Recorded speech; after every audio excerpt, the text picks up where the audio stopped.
మరియు యెహోవా వాక్కు నాకు ప్రత్యక్షమై ఇలాగూ సెలవిచ్చెను. నరపుత్రుడా, సమాచారమెత్తి ప్రవచింపుము. ప్రభువగు యెహోవా సెలవిచ్చునదేమనగా, ఆహా, శ్రమదినము వచ్చెనే, అంగలార్చుడి. శ్రమదినము వచ్చెనే, యెహోవా దినము వచ్చెను, అది దుర్దినము. అన్యజనులు శిక్షనొందు దినము. ఖడ్గము ఐగుప్తు దేశము మీద పడును. ఐగుప్తీయులలో హతులు కూలగా కూషు దేశస్థులు వ్యాకులపడుదురు. శత్రువులు ఐగుప్తీయుల ఆస్తిని పట్టుకొని దేశపు పునాదులను పడగొట్టుదురు.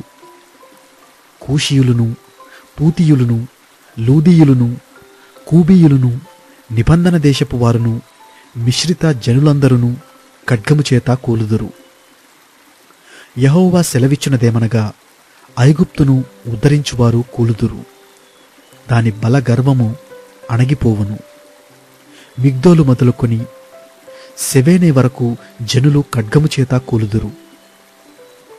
పాడైపోయిన దేశముల మధ్య ఐగుప్తీయులు దిక్కులేని వారుగా నుందురు. నలుదిక్కులా పాడైపోయిన పట్టణముల మధ్య వారి పట్టణములుండును. ఐగుప్తు దేశములో అగ్ని రగులబెట్టి నేను దానికి సహాయకులు లేకుండా చేయగా నేను యెహోవానై ఉన్నానని వారు తెలుసుకొందురు. ఆ దినమందు దూతలు నా ఎదుట నుండి బయలుదేరి ఓడలెక్కి నిర్విచారులై కూషీయులను భయపెట్టుదురు. ఐగుప్తునకు విమర్శ కలిగిన దినమున జరిగినట్లు వారికి భయభ్రాంతులు పుట్టును. అదిగో, అది వచ్చేయున్నది. ప్రభువైన యెహోవా సెలవిచ్చునదేమనగా, ఐగుప్తీయులు చెయ్యు అల్లరి బబులోను రాజైన నెబుకద్రేజరు చేత నేను మాన్పించెదను. జనములలో భయంకరులగు తన జనులను తోడుకొని ఆ దేశమును లయపరచుటకు అతడు వచ్చును. ఐగుప్తీయులను చంపుటకై వారు తమ ఖడ్గములను ఒరదీసి హతమైన వారితో దేశమును నింపెదరు. నైలు నదిని ఎండిపోజేసి నేనా దేశమును దుర్జనులకు అమ్మివేసెదను. పరదేశుల చేత నేను ఆ దేశమును దానిలోనున్న సమస్తమును పాడు చేయించెదను.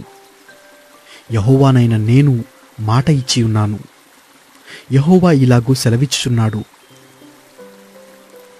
విగ్రహములను నిర్మూలము చేసి నోపులో ఒక బొమ్మ లేకుండా చేసెదను.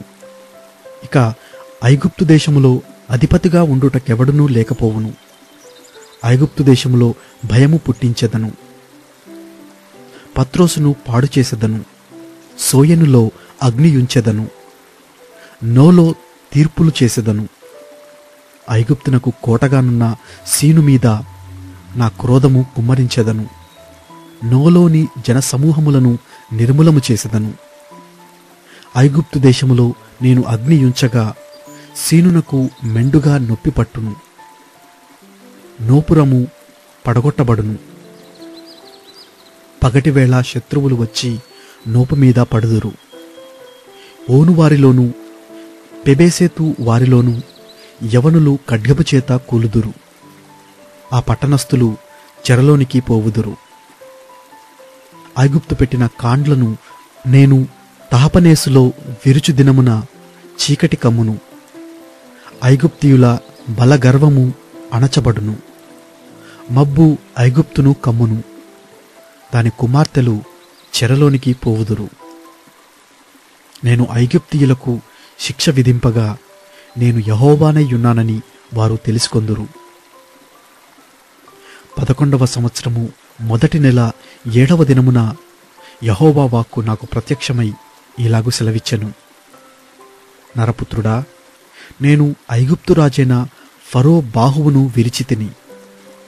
అది బాగవుటకు ఎవరునూ దానికి కట్టుకట్టరు. అది కుదర్చబడి ఖడ్గము పట్టుకొనులాగున ఎవరునూ దానికి బద్దా కట్టరు. కావున ప్రభువైన యెహోవా సెలవిచ్చునదేమనగా, నేను ఐగుప్తు రాజైన ఫరోకు విరోధినయ్యున్నాను. బాగుగా ఉన్న దానిని, విరిగిపోయిన దానిని, అతని 2 చేతులను విరిచి అతని చేతిలో నుండి ఖడ్గము జారిపడజేసెదను.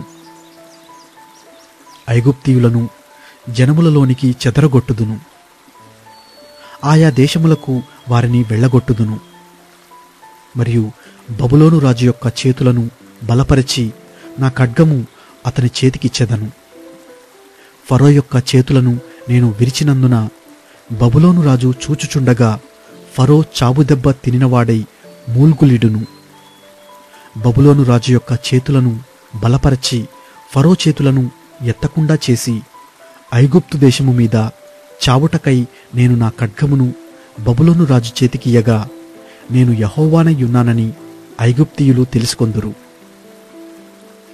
నేనే యెహోవానయ్యున్నానని వారు తెలుసుకొనున్నట్లు నేను ఐగుప్తీయులను జనములలోనికి చెదరగొట్టి ఆయా దేశములకు వారిని వెళ్ళగొట్టుదును.